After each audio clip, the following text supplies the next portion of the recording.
Tervetuloa Digitaaliset vedet podcastin pariin. Täällä ei pysytä pinnalla, vaan mennään syvään päätyyn. Tähän podcastiin me kutsutaan paikalle Suomessa veden kanssa työskenteleviä asiantuntijoita.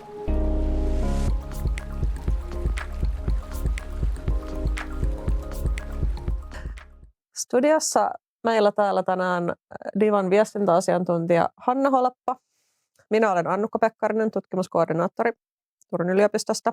Ja tänään meillä vieraana on Anna-Kaisa Ronkanen, joka on yksi Digitaaliset vedet lippulaivan päätutkijoista Suomen ympäristökeskuksesta. Haluaisitko ensin, Anna-Kaisa, kertoa hieman itsestäsi ja mitä sinä teet lippulaivassa? Joo, kiitos, että saa olla tänään täällä teidän vieraana ja osallistua tähän mielenkiintoiseen aiheeseen. Joo, mä oon ollut lippulaivassa sen alusta asti mukana ja myöskin niissä lippulaivan vähän juurella olevissa muutamissa hankkeissa, mitä meillä oli sitten Suomen Akatemian rahoittamana. Ja mun tehtävänä tässä lippulaivassa on tällä hetkellä niin myöskin vetää Syken Suomen ympäristökeskuksen lippulaivan tiimiä, että sain vähän perin sen meidän tutkimusprofessorilta Sintia Uuvolta, joka nyt ei ole enää sitten täällä Suomessa, mutta sillä tavalla olin kuitenkin aktiivisesti mukana jo heti alussa tämmöisenä vähän niin kuin KPI-roolissa tässä lippulaivassa. Ja mulla on myöskin sitten siellä yhdessä tutkimusteemassa niin on näihin digitaalisen kaksosiin ja tämmöisiä niin kuin, että miten meidän niin kuin, valuma-alueita niin seurataan niin critical zones näkökulmasta niin siihen liittyvää niin kuin, sitten semmoista tehtävää koordinaatiota tai vetämistä, mutta semmoisia rooleja mulla on tässä. Mä haluaisin jatkaa myöhemmin kysyä noista critical zoneista, missä niin kuin tuossa mainitsit, mutta tämän jakson aiheena oli, että me niin kuin puhutaan näistä niin kuin vesialan tai veteen liittyvistä niin kuin suurimmista haasteista, että mitä meillä on niin kuin Suomessa, niin lähdetäänkö siitä? Ja mä kysyisin, Anna-Kaisa, että mitkä on sun mielestä ne suurimmat niin kuin haasteet tällä hetkellä? Meidän vesistä. Ensimmäisenä tulee mieleen, että niin, puhutaanko me Suomesta vai puhutaanko me globaalisti. Se on heti niin sellainen, että meillä on aika erilaiset haasteet täällä Suomessa kuin sitten Keski-Euroopassa, saatikka sitten niin kuin tuossa aridisissa maissa. Ja kuitenkin niin kuin mä näen, että niin kuin suomalaisella niin kuin vesialan tutkimuksella niin on myös antamista sinne muihinkin ilmastoihin. Mutta meillä on aika yhtenä suurimpana haasteena on kyllä veden laatu. Meidän pintavedet on rehevöityneitä tai sitten on aika huonon suuntaan menossa, on ruskettumista ja niin edespäin. Ja meidän vedet suurimmaksi osaksi laskee kuitenkin Itämereen ja Itämeri on sitten näistä niin kuin Euroopan meristä niin yksi huonommassa tilassa oleva meri. Ja sitten taas kun puhutaan haasteista Itämeren kohdalla, puhutaanko niin kuin Etelä-Suomesta tai puhutaanko täältä niin kuin ollaan Oulussa tänään, niin täältä Perämeren alueelta, niin sitten ne haasteet on taas vähän erilaiset. Mutta mä sanoisin oikeastaan, että meidän yhteiskunta tarvitsee vettä niin kuin kaikkiin näihin vaatteiden niin kuin pesemiseen, mutta näiden myöskin valmistamiseen ja sen sellaista. Ja sillä tavalla me käytetään vettä tosi paljon ja me myös sitten päästään sinne niin kuin, vähän haitallisia aineita. Että ei vain pelkästään ravinteita, mutta sitten meillä on näitä ikuisuuskemikaaleja, mikromuovia ja niitä PFAS-yhdisteitä. Ja ne haastaa aika paljon meidän niin kuin, vesien suojelua ja meidän niin kuin, yhteiskunnan veden käyttöä, niin kuin jäteveden puhdistamista ja tietenkin myöskin niin kuin, puhtaan veden tekemistä. Vaikkakin suurimmaksi osaksi on pohjavettä, mitä Suomessa käytetään, mutta esimerkiksi täällä Oulussa on pintavettä ja pintaveden puhdistamisessa on sitten omat haasteensa. Niin, että mun mielestä niin tämä niin kuin veden laatu on meillä Suomessa ehkä se suurin niin kuin haaste ja sen käyttäminen. Mutta sitten on tietenkin määrällisiä haasteita ja tulevaisuuden muutokset, ilmastonmuutos ja muut, niin voi tuoda enemmän sitten sinne veden määrään liittyviä haasteita, jotka helposti kuitenkin kytkeytyy taas takaisin niin kuin veden laatuun. Että Toi oli sinänsä niin kuin sillain, no ei nyt siis ei täysin yllättävää, mutta Suomessa puhutaan aika paljon siitä, että meillä on tosi hyvänlaatuista vettä, tai siis niin kuin, että juomavesi on niin kuin puhdasta verrattuna joihinkin vaikka kehitysmaihin tai muihin. Että sitten kuitenkin meillä on niitä haasteita niin kuin sen vedenlaadun kanssa. Niin, meillä on myöskin niin kuin aika paljon tämmöisiä niin kuin, vesimuodostumia, missä itse asiassa se koko niin kuin vesiekosysteemi on sellainen, että se tarvitsisi vähän ravinteista vettä. Ja silloin niin kuin, ne ravinteet, vaikka ne on kohtuu pieniä pitoisuuksia, niin sitten ne on sen niin kuin ekosysteemin kannalta niin kuin, liian suuria pitoisuuksia. Ja sillä tavalla, että se on aina vähän suhteellista, että mitä se niin kuin rehevöityminen oikeastaan onkaan. Mutta aika monet niin kuin mökkiläiset tietää, että, ja on se kokemus siitä, että uimarannat alkaa olemaan paljon likaisempia ja on maankäyttö muuttanut meidän valuma-alueita tosi paljon. Ja sinne kiintoainetta ja ravinteita, hiiltä virtaa sitten meidän järviin. Ja sillä tavalla se näkyy myöskin sitten leväkukintana ja semmoisena. Ja tavallaan ne kaikki on niin kuin yhteydessä siihen veden laatuun. Joo. Ja tässä, että sä mainitsit nämä globaalit vesihaasteet, ja me saadaan nykyisin aika usein lukea mediasta erilaisista veteen liittyvistä katastrofeista kansainvälisesti, niin tuntuuko se vaan siltä vai onko tosiasiassa niin, että ne on lisääntynyt viime aikoina? On. Kyllä ne on niin kuin lisääntynyt ja erityisesti niin kuin äärevöitynyt. Että kyllä niin kuin veden niin kuin liikakäyttö tai ylikäyttö, niin se on isona niin kuin haasteena. Ja sitten, että tulee näitä kuivia kausia, niin kyllä niin kuin, mun mielestä se oli niin kuin mun elämän aikana niin kuin ensimmäisiä kertoja, missä niin kun Teimsjoessakin oli niin kuin, vesipulaa siellä ihan niin kuin yläosat kuivu. Ja se oli niin kuin yllättävää, että hei hetkinen, että aivan totta, että meillä on kyllä niin kuin kuivuuden kanssa niin hirveän paljon haasteita. Ja semmoisia on niin kuin vähän vaikeampi hallita silloin, kun se ei liity siihen, että me käytetään sitä vettä, vaan että se oli niin kuin, että se vettä vaan oli niin vähän, sen oli niin kuivaa ja siellä valuma-alueen yläosissa, niin oikeastaan niin kuin isotkin joet, niin nehän lähtee muodostumaan pienimmistä puroista ja keräämään sitä vettä sieltä ylhäältä ja sillä tavalla. Ja sitten jos on liian kuivaa, niin sitten sieltä niin tämmöistä kuivumista. Niin, että kyllä ne on, niitä on tullut paljon enemmän. Ne on tullut ehkä jopa tämmöisiksi joka kesäisiksi asioiksi, että on kuivaa. Toisaalta myös sitten ne, että on rankkasatteita. Niin se on niin kuin se toinen, että nyt tulee aivan hirveästi sadetta. Ja nämä on jollakin tavalla vähän toisin kytköksissä myöskin.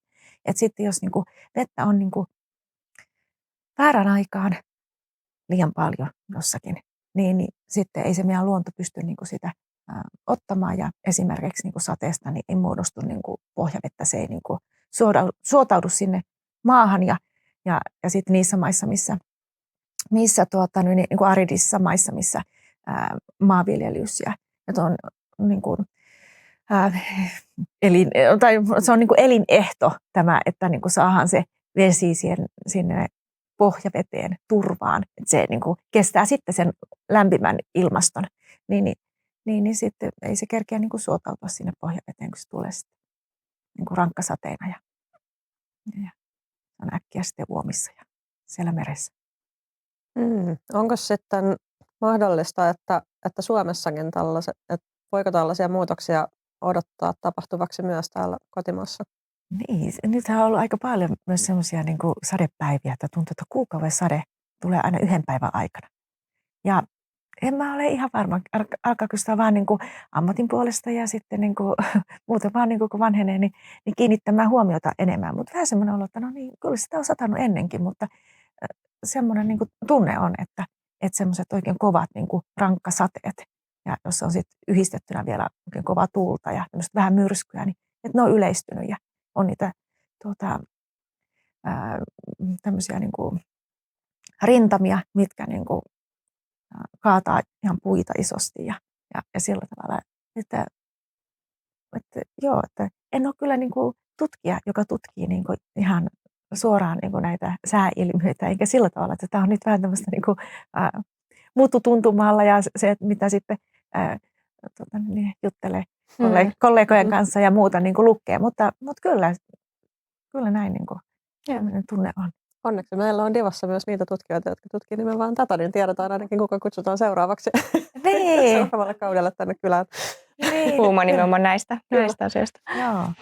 No, miten sitten nämä, niin kuin, no mainitsit juurikin noin niin kuin kuivat kaudet ja sitten noista tulvistakin, niin miten nämä sitten vaikuttaa niin kuin ihmisten arkeen ja niin kuin meidän elinkeinoihin, vaikka maatalouteen, Suomen luontoon ja niin kuin ympäristöön, niin minkälaisia niin kuin seurauksia näillä niin kuin sitten on? Toi on aika hyvä kysymys ja aika laajakin kysymys. Joo. Ja tietenkin meidän ruoantuotantohan on niin kuin aivan ensiarvoisen niin kuin riippuvainen vedestä ja riittävästä vedestä, mutta taas myöskin, että se pitää olla niin kuin oikea aikaan, että keväisin tulleet niin kuin suuret niin kuin vesimäärät, niin sehän ei ole kauhean niin kuin tavatonta, että uutisissa on sitten, että maanviljelijät eivät ole päässeet kylvämään viljoja ja sillä tavalla. Ja mun käsitys on, että maatalous on niin kuin yksi semmoinen metsätalouden rinnalla niistä sektoreista, jotka niin kuin Suomessa kärsii eniten näistä niin kuin ilmaston äärevöitymisestä ja etenkin näistä kuivista kausista. Että siellä on oikeasti niin kuin isoja euromääriä sitten, että menetetään satoa ja sillä tavalla.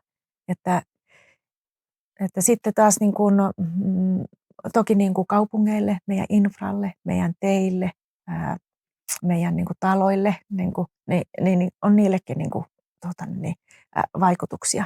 Ja yllättävä vaikutus on myöskin semmoinen, se ei välttämättä ihan suoraan niin kuin liity tuohon niin kuin, vähän niin kuin ilmaston mukana tulevaan niin kuin kuivuuteen, mutta kun me rakennetaan aika paljon ja sitten me kuivatetaan niitä alueita, mitä me rakennetaan, asutusalueita ja muita, niin että sitten niin kuin sen alueen niin kuin pohjaveden pinnat laskee paljon. Ja etenkin tuolla pääkaupunkiseudulla niin on haasteena myöskin se, että sitten maa menettää kantokykyä ja sitten tulee vähän semmoisia sortumisia. Ja se haastaa meidän rakentamista ja infraa ihan sillä tavalla uudella tavalla.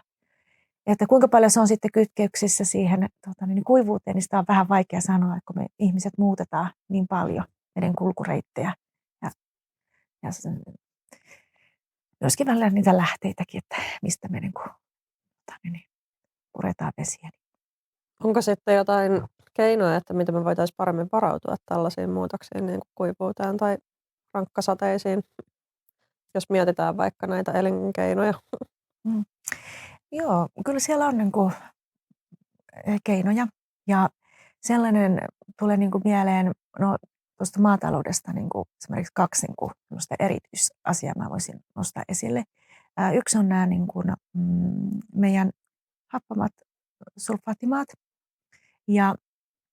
ja tavallaan siellä sitten kun on niin kuin peltoviljelyä tai maataloutta niin kuin tämmöisillä alueilla, niin silloin sitten kuivina kautina, jos pohjavesi laskee liian matalalle, niin sitten pääsee niin kuin hapettumaan näitä sulfidikerroksia ja sieltä tulee sitten metallia, alaisia niin kuin pH, korkeita niin kuin metallipitoisuuksia ja sulfaattipitoisuuksia, sitten pH on tietenkin matala ja tämmöisiä niin kuin valumavesiä sitten tulee.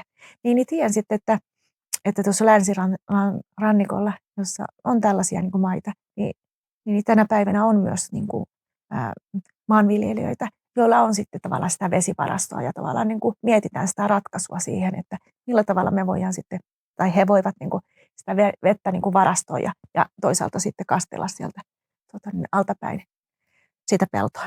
Myöskin tässä niin kuin Oulun yliopistossa osaksi linkittyy myöskin digitaaliset vedet lippulaiva-hankkeeseen, niin on just maanviljelykseen liittyvää niin kuin tutkimusta ja semmoista säätösalaa ojitusta ja millä tavalla sitten niin kuin sensorit voi mitata sitä pellon kosteutta ja samalla sitten niin kuin säätää salaojia sillä tavalla, että siellä on niin kuin oikeanlainen vesipitoisuus oliko se sitten vaikka peruna, niin peruna tarvitsee tietynlaiset olosuhteet kuin sitten taas joku muu niin kuin viljelykasvi ja sillä tavalla. No mutta joo, tuossa niin kuin joku esimerkki. Toinen tietenkin on nämä turvepellot ja maatalous siinä. Ja sehän kytkeytyy sitten taas näihin ilmastovaikutuksiin ja paljon puhutaan meillä Suomessa siitä, että jo pelkästään sillä, että luovuttaisiin niin kuin turvemaiden viljelyksestä, niin aika pitkälle päästäisiin näissä meidän kansallisissa niin kuin hiilitavoitteissa. No asiahan ei ole ihan niin yksinkertainen ollenkaan, että ne on hyvin semmoisia paikallisia nämä niin kuin turvemaanviljelykset ja on tärkeää, että on aina niin kuin sitä paikallista ruokaa ja noin. Mutta sitten tämä niin kuin vedenpinnan niin kuin sääntely siellä tämmöisillä niin kuin pelloilla, niin se auttaa sitten tasapainottamaan myöskin sitä niin kuin kasvihuonekaasupäästöä ja optimoimaan myöskin tietenkin sitä niin kuin kasvua. Mutta tällaisia niin kuin, asioita on, että ne liittyy siihen veden varastoimiseen ja siihen, että sitten pystytään niin kuin pellolla sitä kastelua tekemään.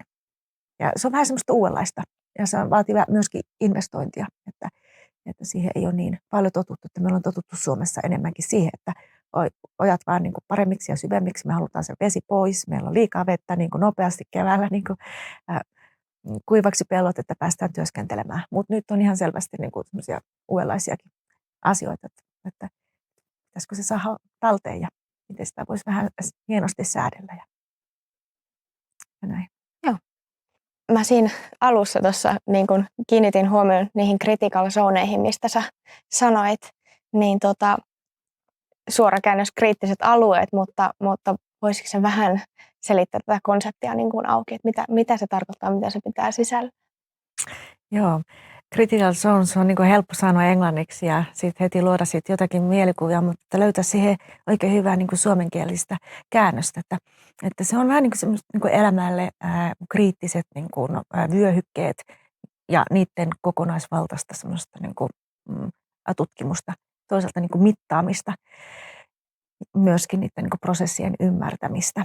Ja mitä se niin kuin sitten, tai miten sitä voisi kuvata, niin sitä voi kuvata niin kuin sillä, että ei niin kuin irroteta tutkimusta vaan johonkin vaikka pohjavesiin tai toisaalta vaikka niin kuin lumiasioihin tai ei irroteta vaan pelkästään vaikka mikrobeihin, että maaperän mikrobit, mikä rooli niillä on vaikka ravinnekierrossa, vaan tuo nämä kaikki niin kuin siihen samaan yhteiseen niin kuin tutkimusalueeseen, tutkimuspaikkaan. Eli pyritään niin kuin näitä ilmakehän asioita, säätä, haihduntaa, myöskin sitten niitä meidän kasveja, niiden vedenottoa, niiden niin kuin, ravinteiden hyödyntämistä, niiden kasvamista, sitten toisaalta niin kuin just ne maaperäprosessit, mitä siellä on mikrobeja siellä on ja siellä on niin kuin, huokostiloja, siellä on myöskin kiinteitä partikkeleita, vesivirtaa siellä ja sitten maaperässä on erilaisia vyöhykkeitä, ja kun mennään syvemmälle ja niissä vyöhykkeissä jokaisella on niin kuin oma roolinsa ja siellä jossakin on sitten se meidän peruskallio. Ja sillä tavalla vähän niin kuin, tämmöisiä niin kuin, vertikaalisessa suunnassa, niin että tutkitaan asioita sillä tavalla, että huomioidaan nämä niin kuin kaikki ja pyritään niin kuin monitieteellisesti tuomaan niin kuin, tutkijat siihen yhteen ja ymmärtämään, että miten niin kuin vesi liikkuu, miten niin kuin aineet liikkuu ja mitkä niin kuin ekosysteemien osasten niin kuin roolit on tässä niin kuin, kierrossa. Ja sitten tänä päivänä siinä vielä on, tämä on niin siis vanha käsite näin, mutta sitten sitä vähän sen niin kuin, jollakin tavalla ehkä voisi sanoa vaikka tuunattu tai sillä tavalla tuotu tähän niin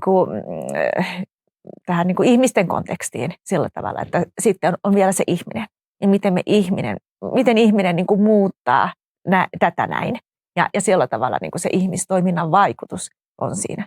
Ja tietenkin tällä meillä Suomessa niin tämä niin kuin pohjoisuus on sitten niin kuin semmoinen, että ne tavallaan erityispiirteet, mitä tämä arktinen niin kuin, ilmasto oikein meille tuo. Mutta joo, se on tämmöistä kokonaisvaltaista niin kuin, prosessien ja ilmiöiden tutkimista. Joo. Jotenkin tällä tavalla sitä kuvaisisin. Tämä oli oikein kattava ja semmoinen niin ymmärrettävä selitys. Kiitos. Joo, siirrytään sitten hieman tätä aihepiiriä sivuavaan toiseen termiin, joka on digitaaliset kaksoset. Millä tavalla ne liittyy näihin elämälle kriittisiin vyöhykkeisiin ja niiden tutkimukseen, ne digitaaliset kaksoset? No ainakin ne liittyy digitaaliset vedet lippulaivan kautta, koska siinä me olemme onnistuneesti liputtaneet nämä kaksi asiaa yhteen. Joo, että se on semmoinen konkreettinen yhteys. Mutta joo, tuo on oikeastaan aika hyvä kysymys sen vuoksi, koska meillähän on oikeasti malleja, matemaattisia malleja, fysikaalisia malleja ja näitä eri alojen tutkijat käyttää eri malleja, on malleja siihen, että miten puut vaikka ottaa vesiä ja niitä ravinteita ja toisaalta meillä on erilaisia hydrologisia malleja, on sen vertikaalisuunnassa, mutta sitten myöskin on valuma-alueen tasolla ja niin poispäin. Ja sillä tavalla voi ajatella, että no hetkinen, otapas, että ne on pelkästään voidaan yhdistää mallit ja sitten tämä critical zones näkökulma, tämmöinen täydellinen malli, joka huomioi kaikki nämä ympäristön prosessit ja ilmiöt, niin toki voi ajatella, että se on sitten malli, jossa on nämä kaikki critical zonesit otettu huomioon ja näin. No miten tämä sitten jotenkin tähän digitaalisiin kaksosiin liittyy, niin on sitten sitä, että tässä digitaaliset vedet lippulaivassa, niin meillä tavoitteena on tuoda digitaalisia työkaluja ja sitten tällaisia kaksosia meidän asioille. Ja no, kaksonen on tuttu meille ehkä jostakin muusta arkielämäyhteyksistä ja ehkä tunnetaan niitä kaksosia, jotka on kaksosia sisaruksina ja sillä tavalla. Ja ajatus sitten siitä, että pyritään mittaamisella ja havainnoinnilla saamaan siitä ilmiöstä, mitä me tutkitaan tästä meidän kohteesta, esimerkiksi nyt sitten valuma-alueesta, niin sellainen digitaalinen kokonaisuus, joka edustaa mahdollisimman pitkälle ja hyvin tarkasti siitä todellista valuma-aluetta. Ja sillä tavalla, että nämä kaikista kriittisimmät prosessit on myöskin siellä virtuaalisessa kokonaisuudessa. Ja sillä tavalla se on siihen fyysiseen ympäristöön, mihin me voidaan mennä kävelemään ja mistä me voidaan nauttia noin, niin sitten semmoinen virtuaalinen mallien ja aineistojen kokonaisuus. Mutta se on ehkä jotenkin muutakin kuin vain sitten pelkästään malli. Mutta joo, ehkä tässä jollakin tavalla, että miten nyt critical zones ja digitaaliset kaksoset liittyy yhteen. Joo, tuossa tuli kyllä sillä tavalla kaiken kattavasti ja onhan tuossa monta osaa tai komponenttia, mutta miten sä sitten avaisit enemmän, että mitä ne digitaaliset kaksoset on itsessään ja mitä niillä voi tehdä ja miten me hyödytään niistä? Ja me ollaan tätä keskustelua käyty aika monta vuotta Suomessa tutkijoiden kesken ja myöskin muiden tahojen kanssa. Ja muistelen, että siitä on useita vuosia sitten, niin jotakin blogiakin kollegojen kanssa kirjoitettiin sitä, että miten digitaaliset kaksoset niin tämmöisen uuden sukupolven ratkaisuja, miten me voidaan vesivaroja hallita ja niin poispäin. Ja näin. No niin sen jälkeen on myös tämä DIVA-lippulaiva rahoituskin tullut ja noin. Siis hirveän paljon riippuu siitä, että keltä kysyy. Joo. Ja tämän juuret on kuitenkin siellä avaruustutkimuksessa ja siellä että oikeasti pyritään todella luomaan tänne ympäristöä, missä me voidaan simuloida, tehdä semmoisia, mitä jos tilanne, semmoisia arvioita, että no hei, jos tapahtuukin tällä tavalla näin, miten tämä meidän laite käyttäytyy nyt tai jonkun tehtaan sisälle prosesseihin, että mitä jos onkin näin, sähköt katki tai jotkut veden tulo lakkaa tai jotakin, niin että mitä sitten tapahtuu siellä prosesseissa.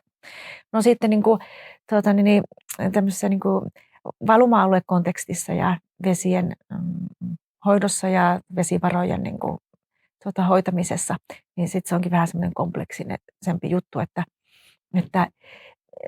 sitä on tosi vaikeaa niin kuin ajatella, että me koskaan niin kuin pystytään niin kuin sellaista niin täydellistä semmoista digitaalista tai virtuaalista niin kuin, kuvausta tekemään meidän valuma-alueista, meidän niin kuin ihmisen toiminnasta, kun me koko ajan muutetaan sitä. Sinne tulee uusia toimijoita, uusia saastelähteitä ja niin poispäin. Niin se on niin kuin aina sellaista muutosta. Niin, että sen vuoksi sitten nämä niin kuin tämmöiset, miten mä sanoisin, että tämmöiset vähän niin kuin vaatimukset sille digitaaliselle kaksoselle niin on hyvin erilaiset, jos puhutaan niistä tehtaista suljetusta, jossa niin kuin pyritään siihen, että kenenkään ihmiseen ei tarvitse mennä sinne väliin. Eli pystytään niin kuin sitä virtuaalista kokonaisuutta niin kuin sen kautta myöskin vähän niin kuin jopa niin kuin ohjaamaan sitten sitä todellista luontoa. Ja tämmöinen niin kuin vuorovaikutus täydellinen, että käyttäjänä sitten voi niin kuin sanoa, että no niin, että no, vähän niin kuin säädät tuota tai se automaattisesti jopa niin kuin säätää jonkun parametrin avulla tai jotakin. Mutta sitten vesivarojen hallintaan, niin tämmöinen on niin kuin, aika hurja ja ehkä vähän jopa pelottava ajatus. Joten niin kuin meillä on jonkunlainen tämmöinen konsensus tässä niin kuin syntynyt, että me niin kuin nähdään niin kuin nämä valuma-alueiden digitaaliset kaksot vähän tämmöisenä niin kuin laajempana asiana. Ja siinä ehkä niin kuin olennaista on se, että ne meidän mallit ja simuloinnit, että ne hyödyttää reaaliaikaista dataa. Että tavallaan se meidän kuvaus perustuu mahdollisimman pitkälle just siihen tilanteeseen, mikä siellä valuma-alueella on.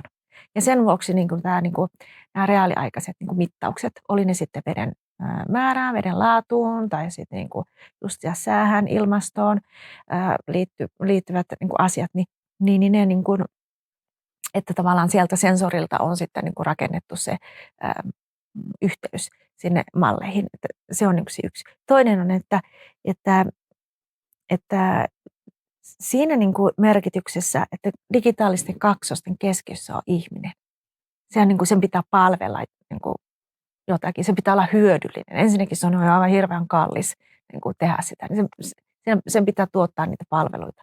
Niin sitten se, että tarvitaan useita malleja.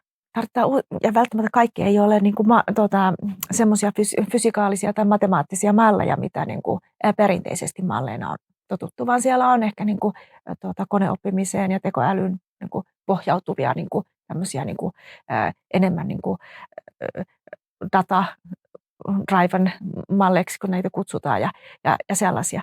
Ja sillä tavalla digitaalinen kaksonen, että se voi hyödyntää monenlaisia erilaisia työkaluja ja sen tulee sitten tuottaa niitä palveluita niille käyttäjille.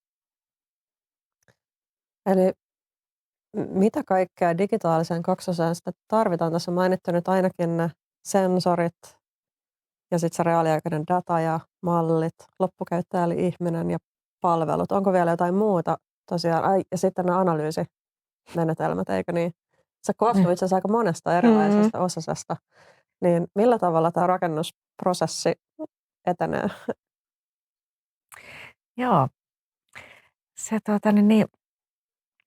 mä sanon, että me ollaan mallintamisen kautta jo kohtuun tuttuja siinä, että minkälaisia simulointia tai skenaarioita sitten malleilla voidaan tuottaa. Suomen ympäristökeskuksella meillä on noi kansalliset vesistömallit, jotka aika paljon tuottaa jo semmoisia käyttäjille ja eri käyttäjille niin hyviä palveluita.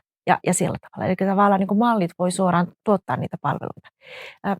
Joo. Ja sitten kun ajatellaan sitä rakentamista sitten, että miten sitä voidaan toteuttaa tai miten me tässä digitaaliset vedet lippulaivassa sitä tehdään, niin me ollaan nyt paljon tehty työtä eri sektoreilla. Toisaalta me ollaan tehty tosi paljon työtä siellä, että me ollaan instrumentoitu niitä valuma-alueita. Me ollaan tunnistettu, että mitä sieltä pitää mitata, missä pitää mitata. Siellä on monenlaisia uudenlaisia teknologiaa hyödynnetty sitten vedenalaista niin kuin kameraa ja drone-mittauksia, sitten vähän perinteisempiä sensorimittauksia. Tavallaan siellä on niin kuin, sitä niin kuin, ollaan niin kuin rakennettu ja sillä tavalla, että mahdollisimman pitkälle sitten nämä niin kuin sensorit pohjautuisi siihen niin kuin lähettävään teknologiaan, jolloin siitä pystytään sitä dataa niin kuin lukemaan pilvipalveluiden kautta ja noin.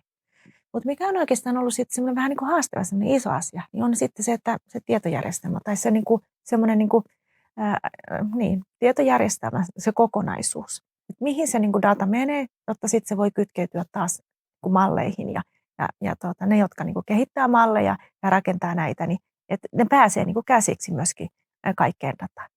Ja meillä on oikeasti niin kuin datat hirveän hajanaa, jos puhutaan, että meillä on tai valuma-alueesta, kun on kysymys, niin siellä on maankäyttö ja maanpeitteet, siellä on niin kuin, pinnanmuodot ja niin poispäin. Ja siellä on tietenkin se, niin kuin, ne ekosysteemit ja muutkin. No joo, mutta no monet, tai oikeastaan lähes melkein kaikki on jo erilaisissa, niin kuin, erilaisissa datajärjestelmissä ja niiden tavallaan kytkeminen. Eli toisaalta niin kuin, me ollaan nyt digitaaliset vedet lippulaivassa niin kuin siinä, että tämä niin kuin, niin kuin laskennallinen alusta, niin sitä ollaan niin kuin kovasti rakennettu, koska se pitää olla niin kuin kunnossa, jotta tavallaan sitten tulee se, niin kuin, se vähän niin kuin se tekninen niin kuin ydin, mistä sitten nämä digitaaliset kaksoset niin kuin lukee sitä dataa, missä ne oikein niin kuin pyörii ja sitten minkälaisia niin kuin palveluja siltä pohjalta niin kuin oikein tulee. Sitten ehkä niin kuin, me ollaan niin kuin lähestymässä sitten sitä, niin kuin, se on meillä edessä, että on sitten ne palvelut siellä ja se joku, mikä näkyy sinne käyttäjille.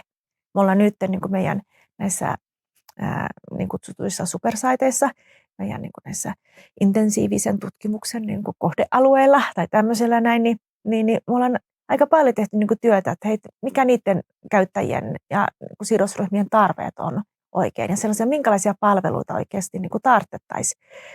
Että helppo tunnistaa tämmöisiä niin kuin datan visualisointipalvelua tai ylipäätään palvelua siihen, että he pääsee aineistoihin käsiksi. Että voi niin kuin ottaa sen Oulujoen valuma-alueen tai vaikka sen Oulanganjoen tai Vantaajoen valuma-alueen ja pääsee näkemään, että mitä kaikkea niin kuin aineistoja siellä on. No joo, mutta se on niin kuin sitä yksinkertaista, mutta sitten niitä vähän niin kuin hienostuneempia palveluita, jotka niin kuin sit tulee, että niissä on sitä niin kuin mallisimulointia ja muuta laskemista, niin tavallaan, että me ollaan näitä tunnistettu, mutta siis täytyy olla ensiksi rakennettu ikään kuin se sydän sinne tai se niin kuin hardcore tai miksi sitä oikein sanotaan, niin kuin, missä se kaikki laskenta tapahtuu. Ja ne niin kuin käytänteet niihin pilvipalveluihin ja muihin sitten, niin kuin, että kuitenkin tällaiset digitaaliset kaksoset ja digitaaliset työkalut, mitä tässä niin kuin kehitetään, niin vaatii aika paljon myös laskentatehoja ja kapasiteetteja. Niin sitten, että olisi niin kuin meidän tutkijoille ja asiantuntijoille niin tavallaan ne käytettävissä. Niin ne pitää olla vähän niin kuin yhtenevät.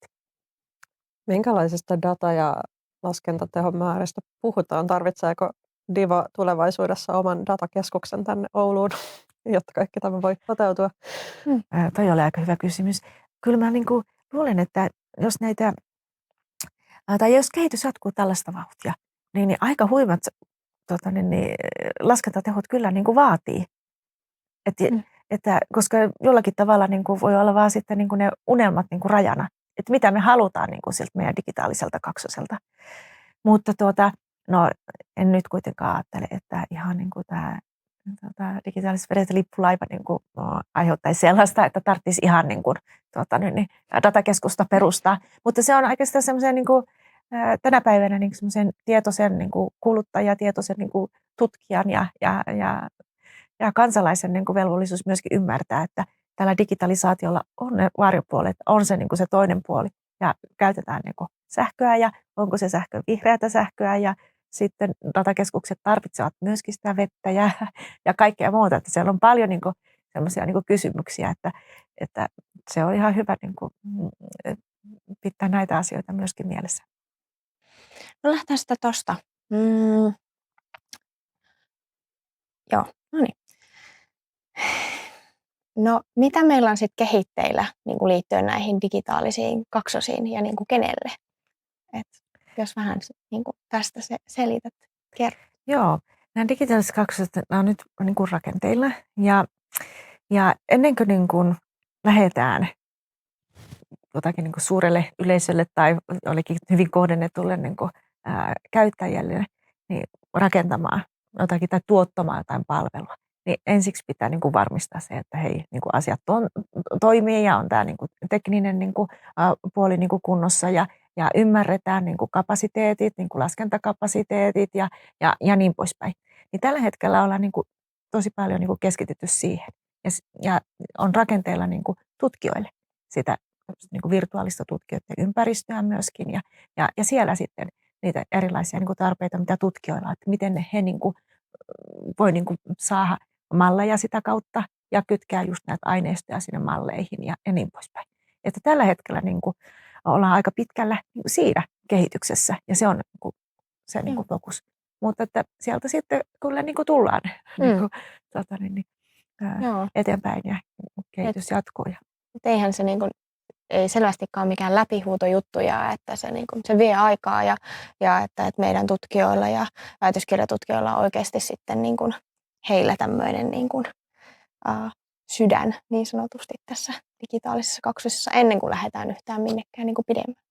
Joo, ja toisaalta myös voi sanoa, että nämä väitöskirjatutkijat ja postdocit, joita tässä niin kuin on, niin ne on myös osana niin kuin rakentamassa sitä. Niiden työ on hirveän niin kuin tärkeää myöskin, että ne niin kuin, tuo siihen näihin digitaalisiin kaksosiin niin sitten niin kuin elementtejä ja sillä tavalla. Ja sitten toisaalta, kun he tekevät tieteellistä tutkimusta, tieteellinen tutkimus on aina sitä, että tuodaan ne asiat ja tulokset myöskin niin kuin,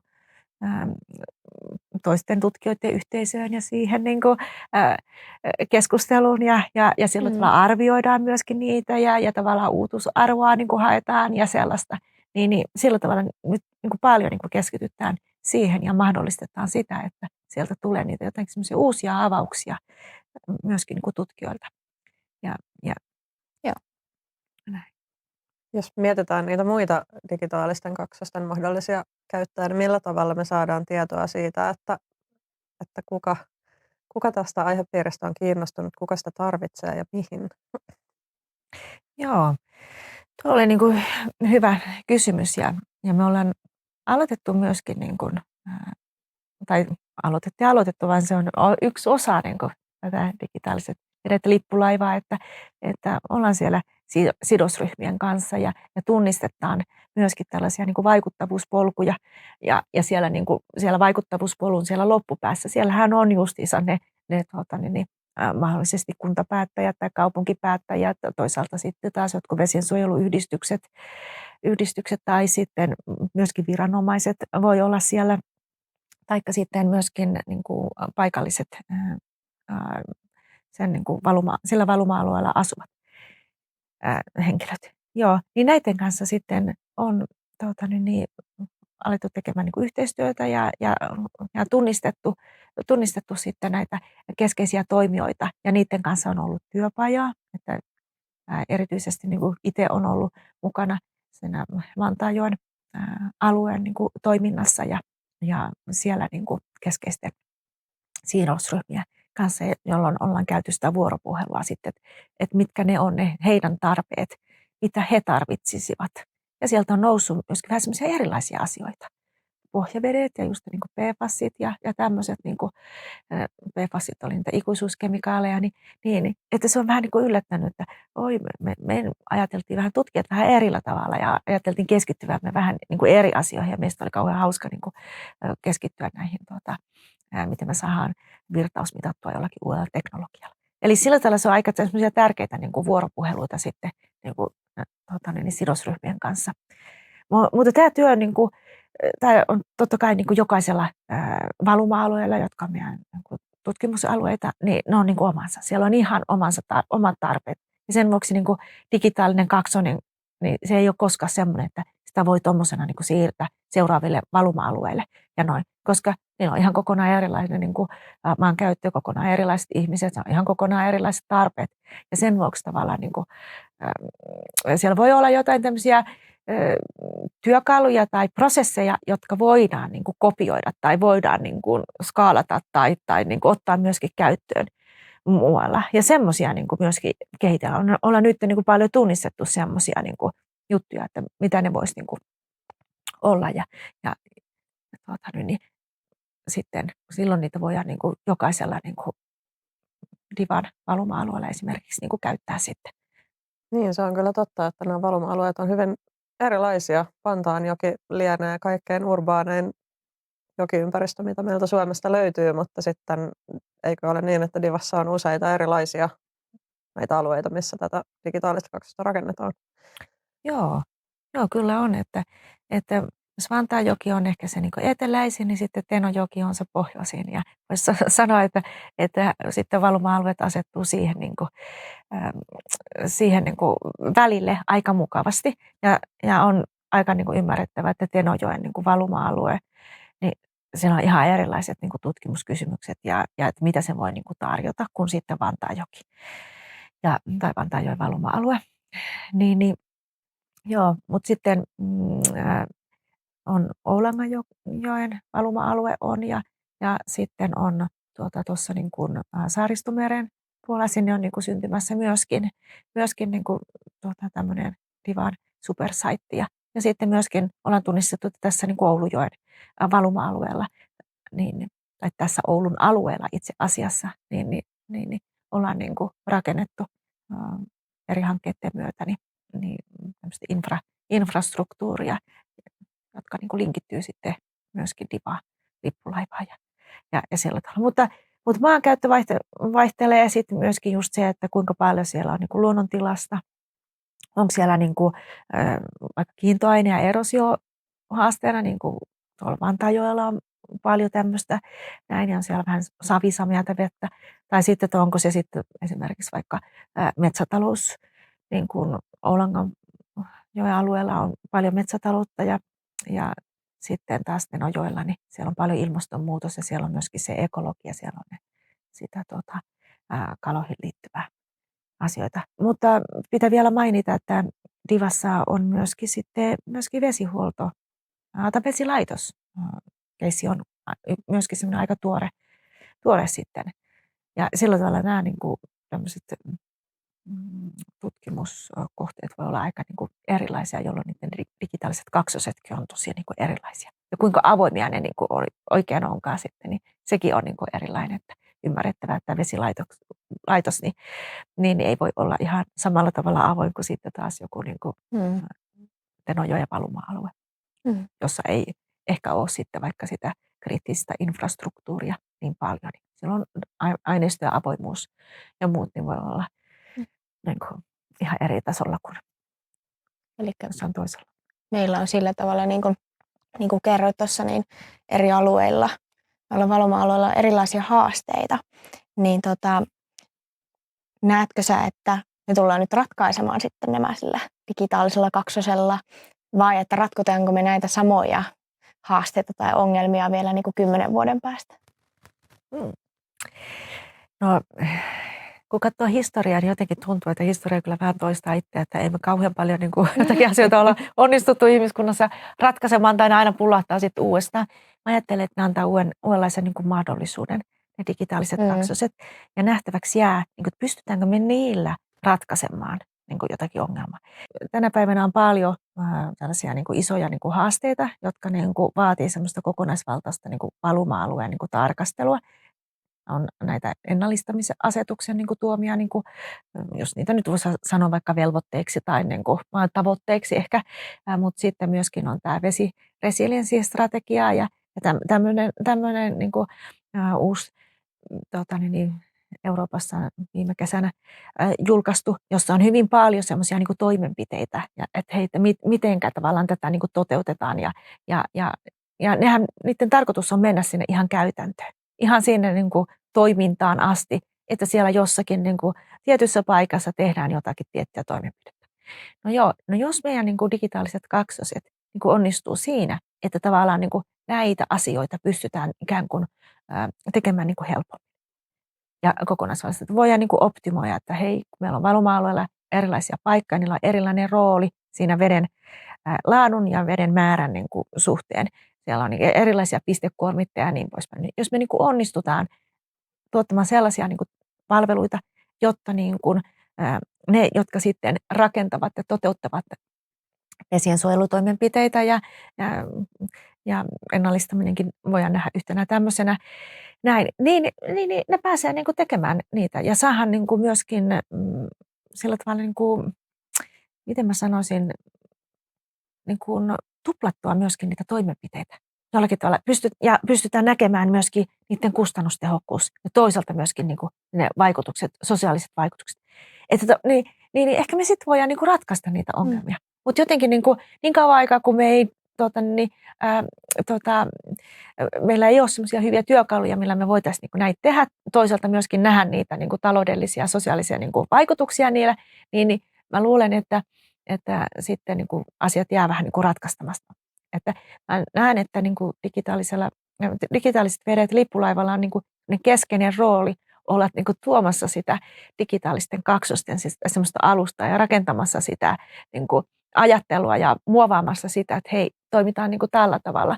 Mutta kyllä tässä niin kuin on kenttää ratkaistavana niin kuin paljon ja niin kuin lisää toimijoita myöskin tarvitaan niin kuin ratkaisemaan näitä haasteita ja varmaan aika monia uusia niin kuin hankkeita ja uusia toimijoitakin, että ei vaan ne, jotka nyt on digitaaliset vedet lippulaivassa mukana, vaan oikeasti sitten niin kuin lisää hankkeita. Niin kyllä mä luulen, että me siellä saadaan niin kuin ratkaistua asioita. Ja onhan vesiensuojelussakin menty eteenpäin. Onhan niin kuin, nähty, että myöskin niin kuin on alueita, joilla niin kuin ravinnekuormitukset on esimerkiksi vähentyneet. Että siinä mielessä niin kuin, sitten kun ollaan saadaan näitä niin kuin toimenpiteitä paljon ja riittävästi ja oikeisiin paikkoihin, niin kyllä niitä sitten saa ratkaistuakin. Tämä oli mukavan positiivinen päätös tällä keskustelulla. Mä olin just mietin, kun sä sanoit siinä alussa, että just se veden laatu on Suomessa se sun mielestä yksi merkittävimmistä haasteista, niin mukavaa kuulla, että nyt jo ollaan jollain tavalla pystytty tätä suurinta haastetta ratkomaan. Myös tämän digitaaliset vedet lippulaivan työn Niin, puitteissa.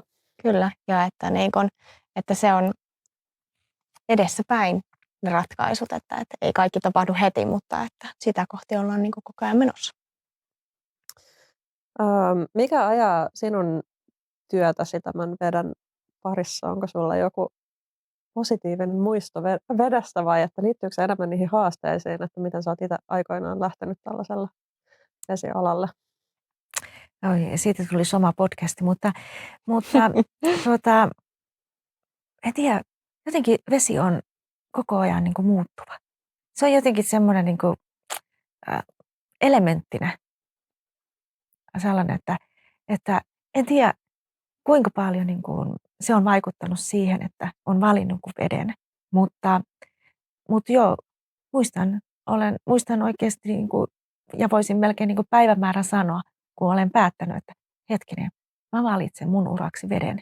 Ja sen jälkeen rupesin suorittamaan kaikki kurssit, mitkä liittyy vain veteen. ja tavallaan kauan aikaa sitten. Mutta joku siinä elementissä, mä luulen, että se on niin kuin kiehtovaa. Sitten eri niin kuin vesimuodostumat on niin erilaisia. Pohjavedet on mulla itsellä niin kuin semmoinen niin kuin oma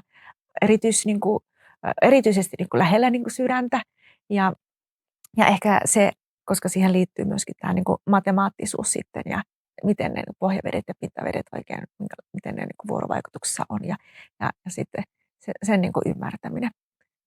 Mutta joo, niin mä sanoisin, että kun vesi on sellainen myöskin, mikä yhdistää meidät kaikki, meidän ihmisetkin myöskin luontoon ja jos ajatellaan valuma-aluetta, niin se on niin kuin se iso niin kuin sykli ja se vesi, joka niin kuin ilmasta päätyy, niin se myöskin ravitsee meitä ja virkistää meitä ja sitten se on taas siellä niin kuin, viemäriverkostossa ja sillä tavalla siinä on semmoinen hyvä niin kuin kierros. Siinä on jotain sellaista jännittävää ja myöskin, niin kuin, koska siitä ei voi tietää niin kuin riittävästi, aina tuntee sen, että kuinka vähän mä niin kuin tiedän, niin siinä ehkä semmoinen imu myöskin sitten on olla tällä alalla.